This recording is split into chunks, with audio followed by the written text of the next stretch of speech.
Hi,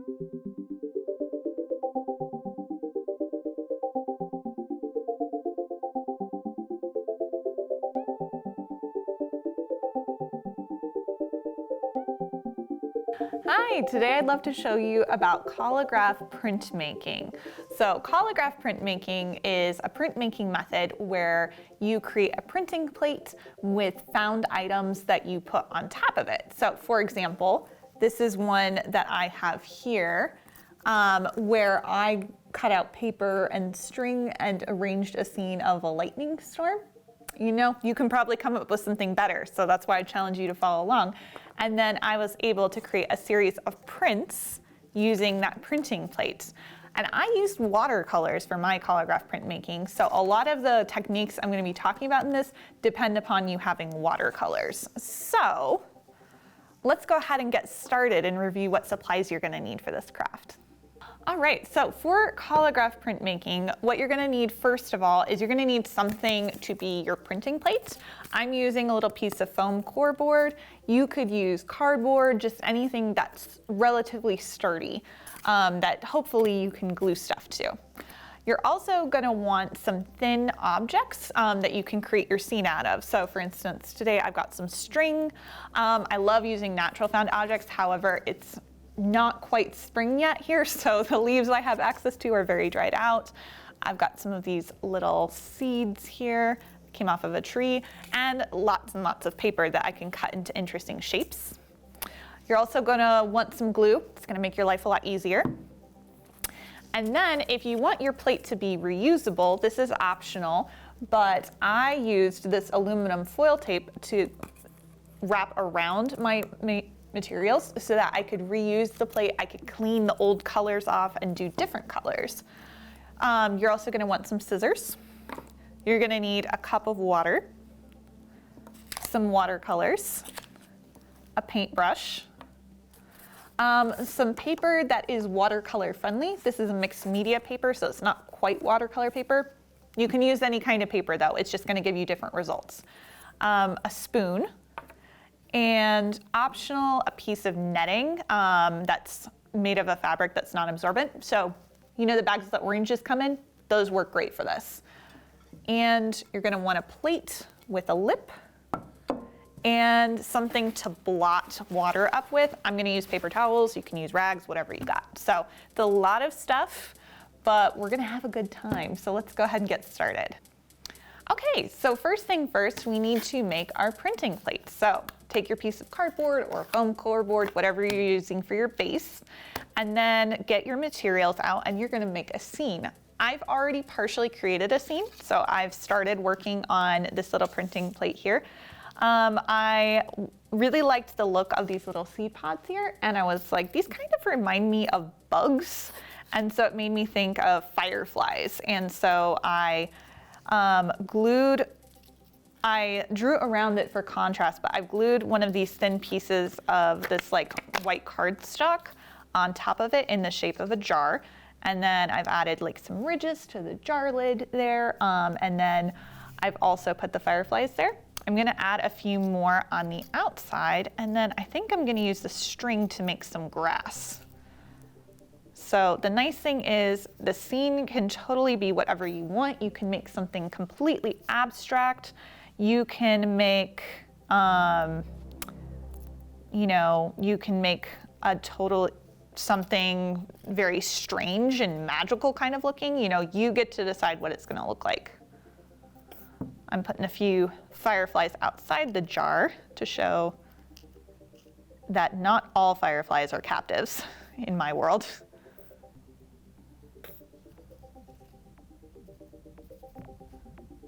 Let's see. And the reason I really recommend gluing these in place is just because if you do decide to cover this in the foil, then then it's gonna hold things in place while you tape it down. If you don't decide, you still need your materials to stay in place so you can print with them. So, and yeah, let's do some string just for grass. Let's see what that looks like. The bottom of this printing plate looks pretty empty right now.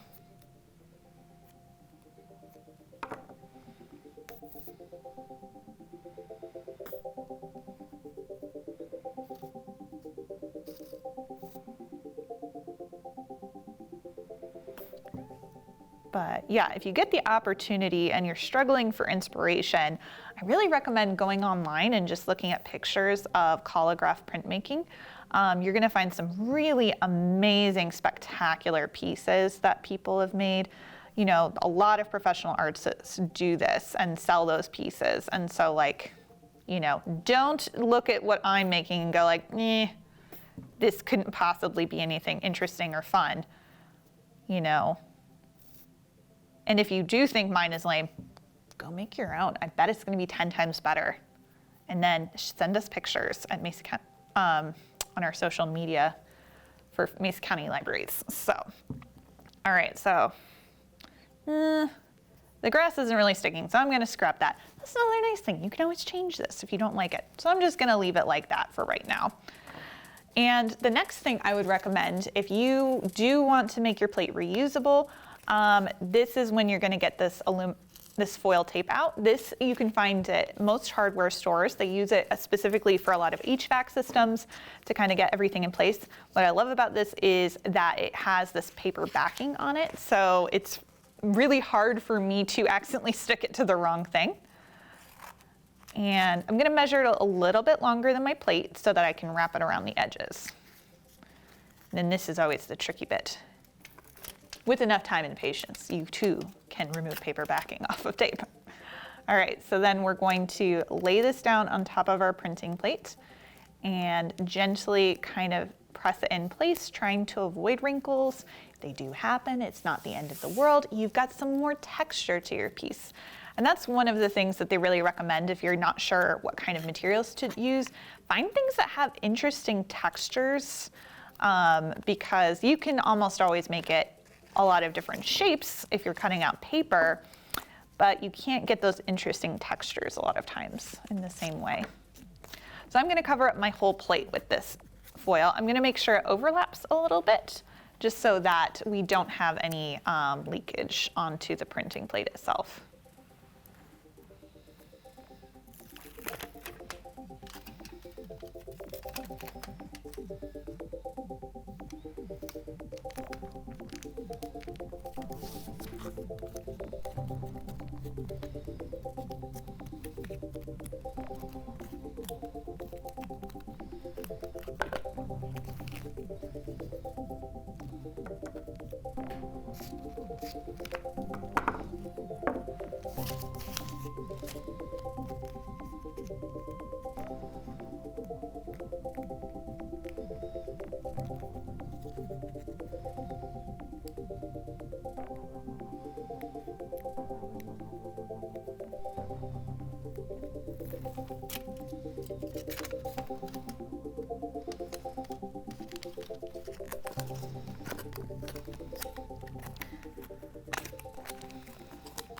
All right, wonderful. So now we have this thing, which you're like, Andrea, our beautiful scene has disappeared. Not to worry, my friends, just a little bit of persistence of pressing on the plate with our hands and our fingers. We are going to have our scene reappear. So just gently rub with your hands and fingers. You can use a blunt object like your fingernails or the edge of a butter knife to do that. The risk is that you might cut or create unintentional grooves where you don't want them to be. That's okay if you do that, but just be aware that that's a risk. Okay, so as you can see, we have lost some of the definition of our seed pods. So if you look at that and you look at that, you'll be like, that doesn't really quite look like the same thing. That is always a risk that we run. Experimentation is highly recommended for this sort of thing. So if it's not turning out the way you like, it's always okay to do another one. Also, you'll notice I have a whole nother side to my printing plate here. So if I decide this one is no good, I can just do something on here instead. I'm gonna try this just to see how it turns out because I'm kind of curious if my fireflies are going to look like fireflies. There's a chance that they won't, and that's okay if that's the case. So moving on, let's go ahead and paint up our plate. You don't have to use watercolors. You could use acrylic or whatever paint you have on hand. Just know that I'm focusing on what this looks like if you do watercolor. So your techniques are probably going to vary. Okay, so one method you could use for inking your plate is you could ink the entire plate and paint over the whole thing. I've actually tried that a few times on this printing plate, and we've had a few mishaps. This one comes from what happens when you don't hold the paper in place while you're doing your printing. This one is what happens when maybe the materials you picked were a little too thick for it. So for instance, the seeds here are quite ridged compared to everything else on the plate. So I think it's causing some mishaps when we're actually trying to print. So we're gonna try something different this go around. We are soaking our paper over here in water while we're doing this. Instead of inking the whole plate, I'm just gonna ink certain sections of it. So for instance, I am going to just do the fireflies here and see if that makes a difference. And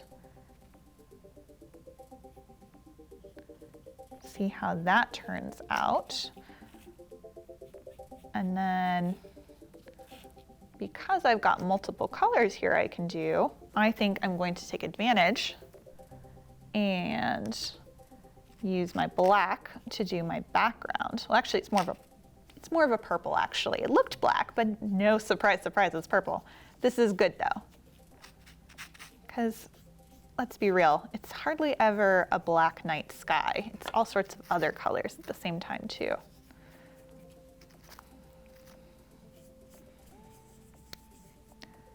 So yeah, we're just gonna paint around the jar with this.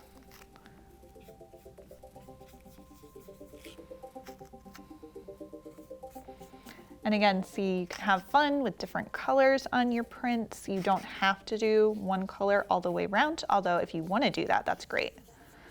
I'm not super happy with how my purple is pooling out, so I'm gonna take that little piece of netting. I'm gonna gently scrub at it everywhere I want it to be on the plate, and see how that kind of spreads it out a little bit more, which is nice. So that's one thing that you can do if the colors aren't quite going where you want them to on your foil.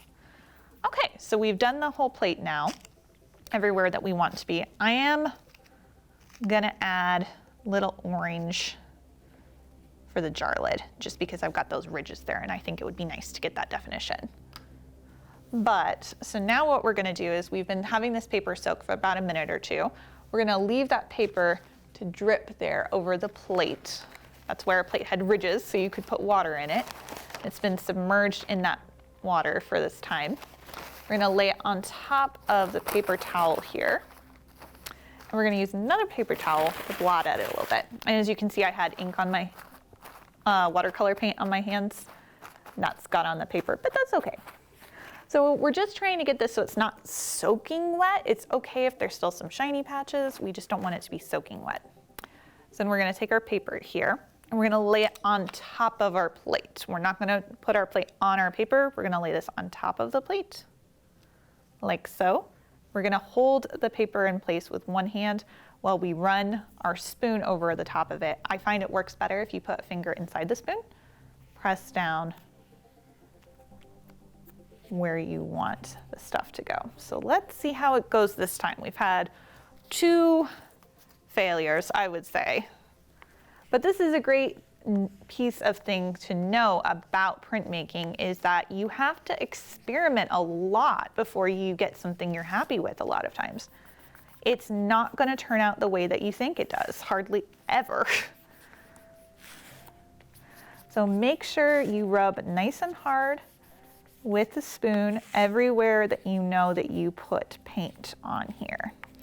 This kind of molds the paper around it so that it gets that opportunity to soak up the paint. So you'll see here, we've got some colors soaking through our paper because we've put enough paint on.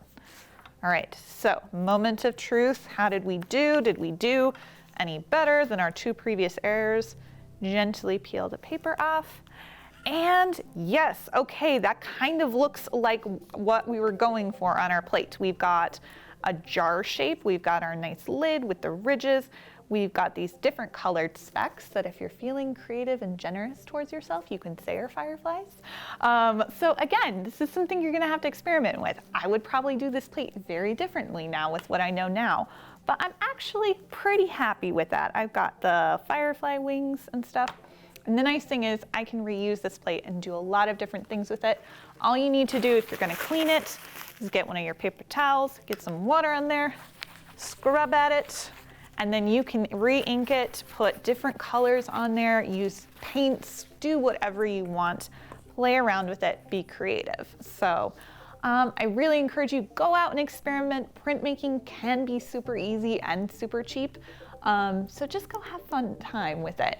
Be sure to go to our website, mesacountylibraries.org, to check out more books on printmaking, and go to our YouTube channel to see videos of other cool things that you can make. So thanks for joining us and have a great day.